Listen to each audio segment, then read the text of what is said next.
The healthiest people in the world don't go to the gym. If you want to be as healthy as possible, there are no treadmills or weight machines required. Don't just take my word for it, look to the longest-lived people in the world for proof. People in the world's blue zones, the places around the world with the highest life expectancy, don't pump iron, run marathons or join gyms. Instead, they live in environments that constantly nudge them into moving without even thinking about it. This means that they grow gardens, walk throughout the day, and minimize mechanical conveniences for house and yard work. In fact, Blue Zones researchers determined that routine natural movement is one of the most impactful ways to increase your lifespan, and a common habit among the world's longest-lived populations. Of course, this might not seem realistic in our current knowledge economy, where we're often tied to a desk and in front of a computer screen all day.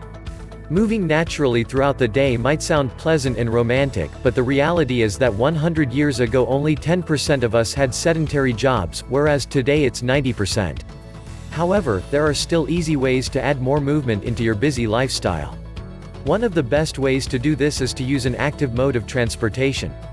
This could mean walking your kids to school, walking or biking to the grocery store, to a friend's house, or out to dinner.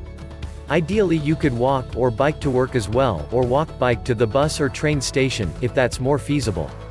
Research shows that the best work commute you can have is a 15-minute walk each way, but any physical activity built in along your commute is a plus. On the flip side, the daily car commute is the number 2 thing Americans hate the most on a daily basis, behind only housework, but maybe housework would be more enjoyable if you reminded yourself of the life-extending natural movement involved. If active transportation isn't possible in your community, you can still find time to go out for a walk. A recent study from the American Cancer Society revealed that walking for 6 hours per week resulted in a lower risk of dying from cardiovascular disease, respiratory disease, and cancer than not being active at all. But the research also showed that walking even as little as 2 hours per week could reduce the risk of disease and help you live longer. Walking is also great medicine for your mind. A daily walk could reduce the risk of dementia by 40%, according to Anders Hansen, a physician and psychiatry specialist from the Karolinska Institute in Sweden. If long walks aren't your thing, break it up by taking several smaller walks per day instead, 5 minutes per hour. Make it a point to stand at your desk, or at least get up and move around regularly throughout the day. Get outside at lunch for some fresh air. The bottom line is that our bodies were designed to move.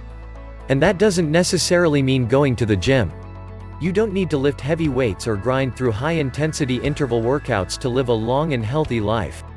Simple, natural movement can be even more impactful. Do as the world's centenarians do, move naturally.